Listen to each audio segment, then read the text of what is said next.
In old age, 3 things not to say, 3 things not to do, and 3 people not to keep close. As we grow older, something subtle begins to change inside us. We don't necessarily want more excitement, more noise, or more recognition. What we want, often without saying it out loud, is to be treated with respect. Not admiration, not praise, just respect. To feel that our presence still matters, that our words still carry weight, and that our life experience is not invisible. Many older people quietly carry a kind of sadness that has nothing to do with money or health. It comes from feeling overlooked, dismissed, or taken for granted. Sometimes it comes from society, sometimes from friends, and painfully, sometimes even from family. Yet here is a difficult truth that few like to admit. Respect does not automatically arrive with age. It grows from the way we live, the way we speak, and the way we treat others. In the later years of life, wisdom is no longer about proving anything. It is about knowing what to hold on to and what to let go. That is why today we talk about a simple but powerful idea. 3 things not to say, 3 things not to do, and 3 kinds of people not to keep close as we age. These are not rigid rules. They are gentle reminders meant to help us live with peace, dignity, and clarity. Let us begin with words, because words shape how others see us, and even more importantly, how we see ourselves. The first thing to avoid saying is anything that cuts directly into another person's weakness. No matter how intelligent or experienced we are, every human being has flaws. And no matter how calm someone appears on the outside, everyone carries a sense of pride on the inside.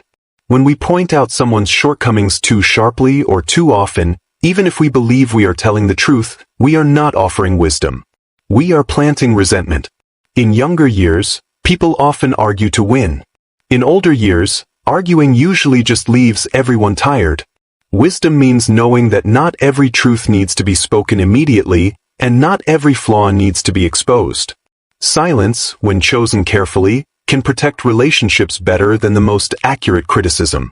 Think about this for a moment. A harsh word may feel solid and powerful, but it shatters easily. A gentle word may feel soft, but it lasts. When we choose kindness in speech, we are not being weak. We are being skillful. And skillfulness earns respect. The second thing not to say is praise about ourselves that crosses into bragging. There is nothing wrong with having lived a full life. There is nothing wrong with being proud of what you've built, what you've survived, or what you've achieved. But when pride turns into constant self-promotion, it quietly pushes people away. In Western culture, especially in America, we are taught to highlight our accomplishments. That may be useful in careers and business, but in later life, it often works against us. When someone repeatedly talks about how successful they were, how much they earned, or how much they know, listeners don't feel inspired. They feel small or worse, irritated. True confidence does not need an audience. People naturally admire those who carry their achievements lightly. When you speak less about what you have done, others become more curious. When you insist on being recognized, recognition disappears. There is a deep dignity in modesty. It allows your presence to feel safe rather than competitive. It invites conversation instead of comparison. And most importantly, it allows people to respect you without feeling pressured to. The third thing not to say is words that have no clear purpose.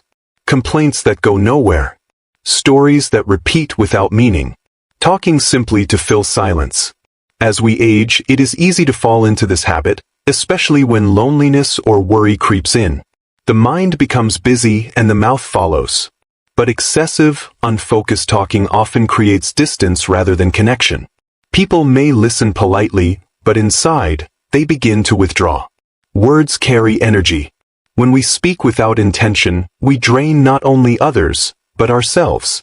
Conversations become heavy instead of nourishing. Over time, people associate our presence with emotional fatigue. This does not mean we should suppress ourselves or never share our struggles. It means choosing clarity over clutter. Saying what matters when it matters, to the right person. Thoughtful speech reflects a thoughtful mind. And thoughtful minds are respected. When we speak less, our words gain weight. When we speak with care, our voice gains authority. This is not about becoming quiet. It is about becoming precise. Now, once we learn to guard our words, we naturally begin to examine our actions. Because respect is not built by speech alone. It is built by behavior repeated over time. The first thing to avoid doing is constantly comparing yourself to others. Comparison is one of the most effective ways to steal joy, especially in older age. It often begins innocently, looking at someone else's retirement, their health, their children, their lifestyle. And suddenly, without warning, gratitude turns into bitterness. Every life unfolds differently. Some people sacrifice youth for comfort later. Others enjoy youth but face challenges afterward. There is no universal schedule for happiness. When we compare outcomes without understanding journeys, we do ourselves a deep injustice. Many older adults look back and measure their lives against others. That person seems more relaxed. That family seems closer. That retirement looks easier. But comparison never shows the full picture. It only highlights what we lack and ignores what we survived. Contentment grows when we stop measuring our lives against someone else's highlight reel and start acknowledging our own resilience. The only meaningful comparison is between who you are today and who you were yesterday. Are you more patient? More honest? More at peace? Those are real victories. Another behavior to avoid is harming others through envy, resentment, or subtle hostility. Harm does not always come from obvious cruelty. Sometimes it shows up as passive aggression, coldness, or quiet sabotage. When we envy someone else's success, we carry poison that has nowhere to go except inward. Resentment hardens the heart and clouds judgment. It turns relationships into silent battlegrounds. In later life, harmony becomes more valuable than dominance. People remember how you made them feel far longer than they remember what you achieved. When you celebrate others genuinely, when you help without calculation, when you show goodwill without expectation, something interesting happens. People feel safe around you. And safety creates respect. Kindness is not weakness. It is strength refined by experience. Those who understand this live lighter, freer lives.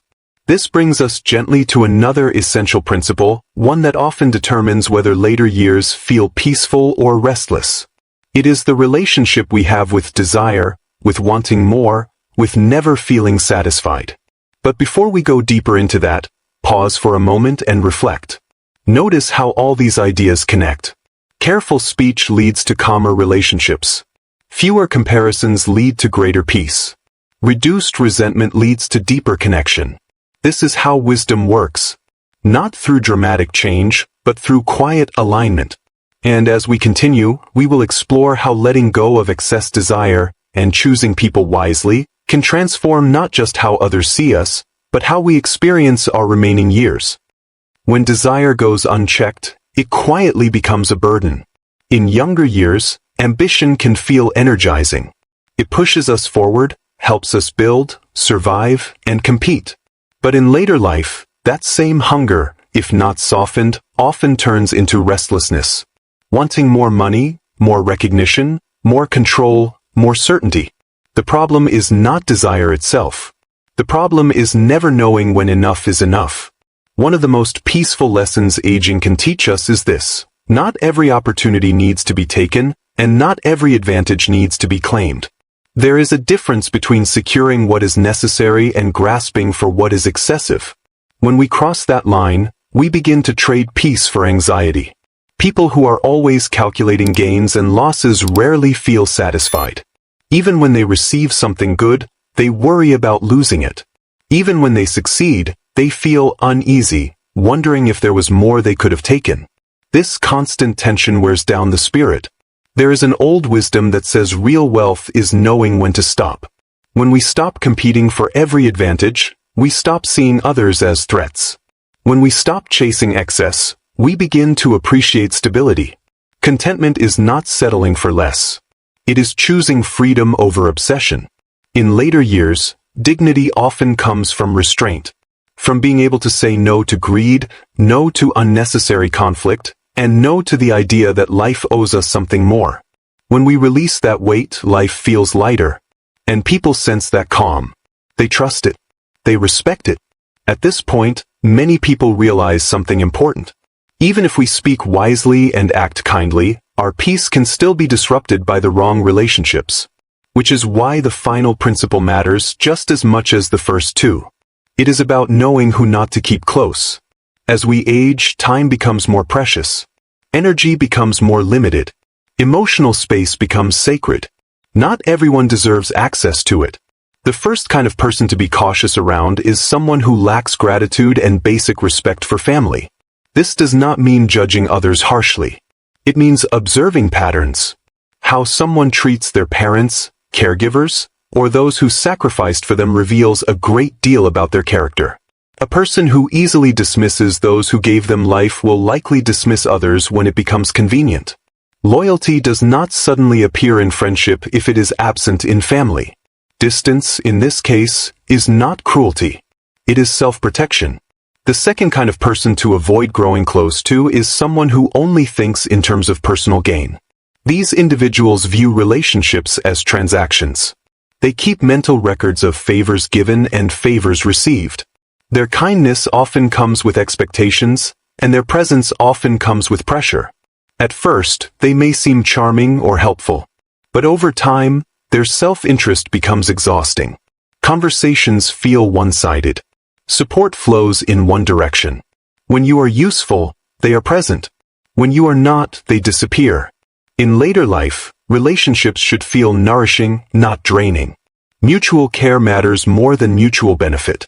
Choosing distance from self-centered people is not selfish. It is an act of wisdom. The third type of person to be cautious with is someone who cannot be trusted. Trust is the foundation of peace. Without it, every interaction carries tension. You hesitate before speaking. You second-guess intentions. You feel the need to protect yourself. People who frequently break promises, shift stories, or change principles based on convenience create instability around them. Even if they appear successful or influential, proximity to them often leads to disappointment. In older age, emotional safety matters more than excitement. Reliability matters more than charisma. Being around trustworthy people allows the nervous system to relax. And when the body relaxes, the mind follows. Now, when we step back and look at all of this together, something becomes clear. Aging well is not about accumulating more. It is about refining life. Refining words. Refining actions. Refining relationships. To understand this more deeply, consider a simple story.